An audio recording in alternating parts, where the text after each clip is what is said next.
Ito na ang inabangan sa buong mundo, lalong-lalo na sa mga kababayan nating Filipino. Babalik na ang ating NBA, Pelicans versus Melbourne United. Ito na sumasalaksak.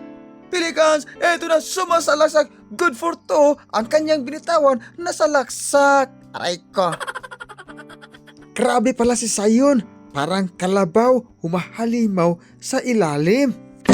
Under the saya, ang mga mister ay naglalaba. Ito na, Melbourne, sumasalaksak. Ito na, dakdak. Ang kanyang binitawan na dakdak para ito sa dakdak puwit sa nasasaktan.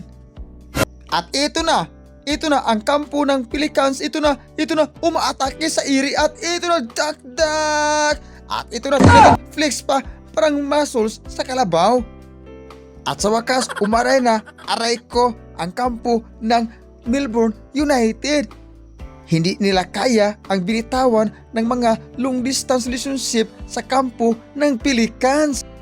At dito nagtatapos ang inyong panunood ng radyo. Maghihintay na lang kayo sa pagbabalik ni Jason Tatum, ang aking idol sa malaking epekto, aray ko.